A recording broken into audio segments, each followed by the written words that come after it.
Hey guys, Thunderstruck MTB here. Hey, tonight I'd like to take a look at my Cane Creek Hellbender 70.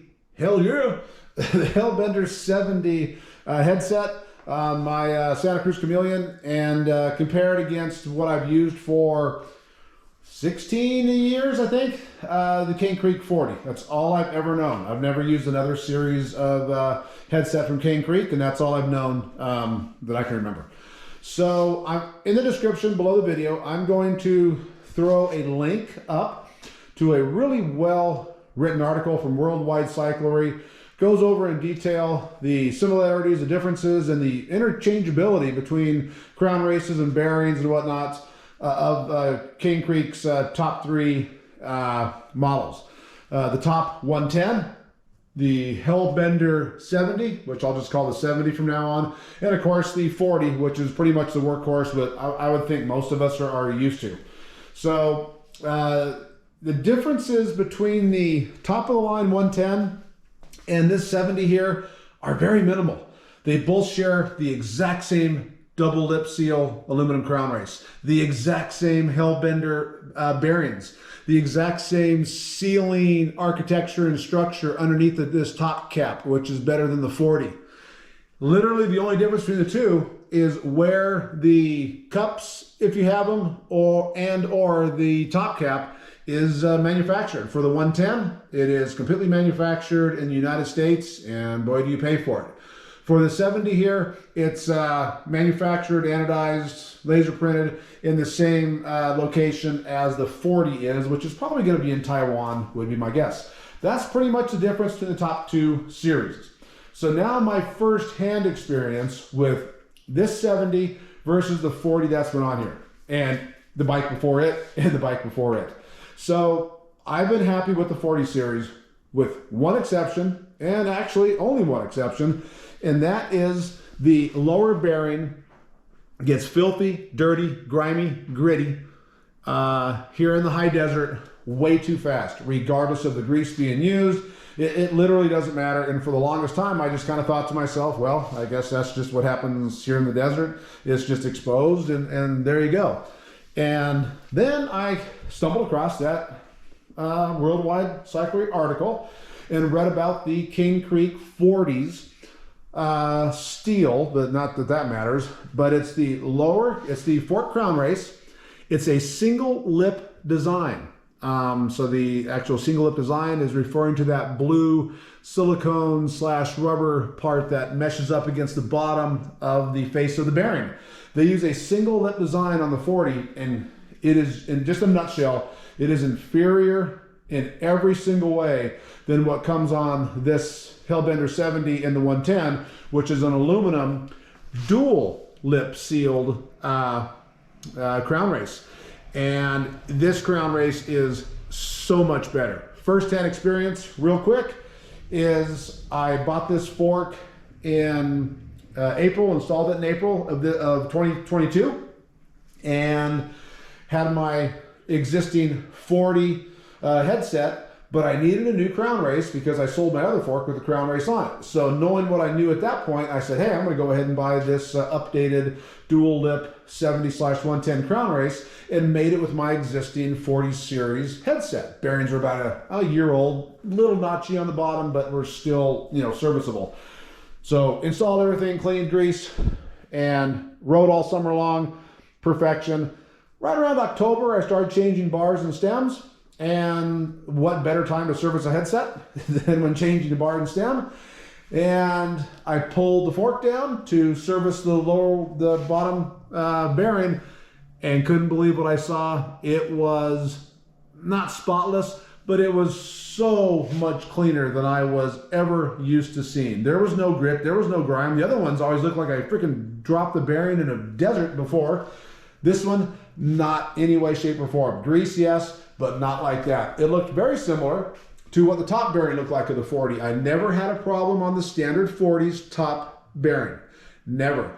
It was always clean, looked just like you think a bearing should look. No grit, did a great job sealing. So I've never had any problem with the 40. I don't expect to have a problem with the 70. The 70 is supposed to be better.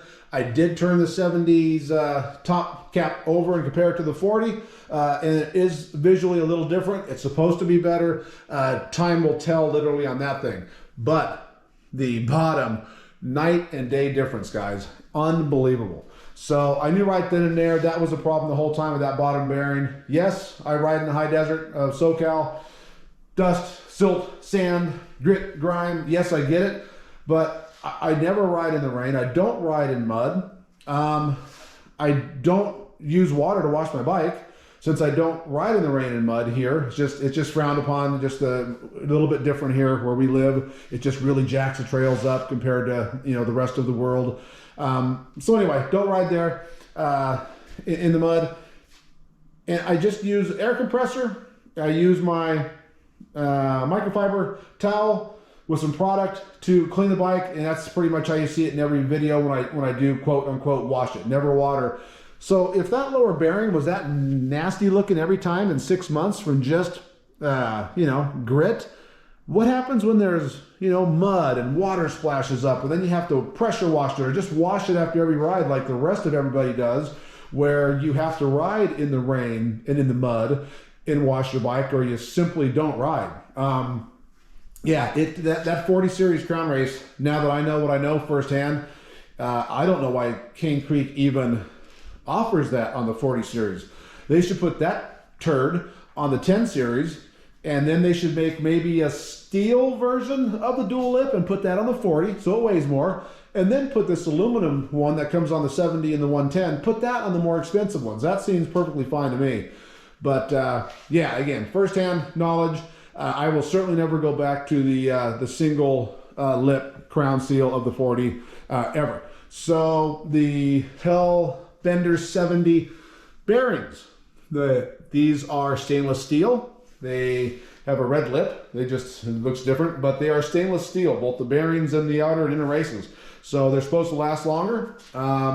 That I can't comment on. I can't comment, and I really won't be able to comment on that for quite a while. Typically, I got 2 years out of my 40 series bearings before I'd replace them. I'd replace them always because of the bottom, never because of the top. I would just finally start feeling it a little bit notchy in the bars after about 2 years, even though I would usually service it at least one time, grease it, clean it, put it back up. That's all I got out of that lower bearing was about 2 years. With this, the stainless steel, and the much better sealing of the dual lip Crown Race, I am fully expecting and will be really disappointed if I can't get 3 years on these Hellbender stainless steel bearings. So again, only time is going to tell on that one. That is just what I'm just kind of letting you know what I'm expecting. I'm going to treat them the same way. I will service them about every 7 to 10 months is kind of what I'll do just when I'm bored. Usually when I get rained out or something and I can't ride, I'll usually, hey, let's go and work on the bike for a couple hours instead of ride. And I'll service it. So that's typically what I'll do. And I guess I'll know more at about the 8-month mark when I finally pull these out, and hopefully they don't feel notchy as I rotate them in my fingers. When I took them out and I put them in, they were butter smooth. They were just silk. Even a new 40 bearing, I've noticed, gets kind of gritty, kind of notchy, kind of when you take it out of the package, even brand new. These here, the 70s bearings, butter. So I anticipate so much more out of it, but that really is for time to tell. I will, of course, do another video in the future and give you my my findings on what I find. But so far, so good. Again, you can mix and match. You can have a 40 series headset and you can just buy the $16 Crown Race from the 70 and the 110 and sort of build yourself a hybrid. You can sort of do that if you already have a perfectly functioning bearings and a headset. You can do that, and you'll have a much better headset than the standard 40 with that craptastic single lip Crown Race. So that's what I'd recommend if you guys are looking to just do some maintenance or something. Spend that 16 bucks. I saw one right before I filmed this on Amazon for 16. You can do that all day long.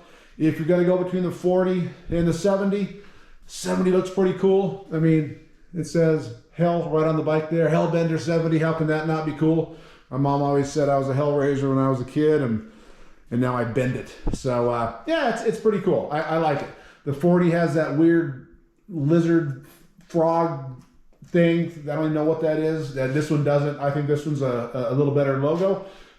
Beauty's in the eye of the beholder on that. But anyway, guys, gals, that is pretty much my quick, down and dirty, first-hand experience between the Hellbender 70 and the Cane Creek 40 series.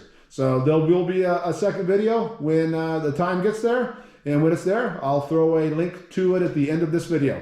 All right, guys, thanks for watching. See ya.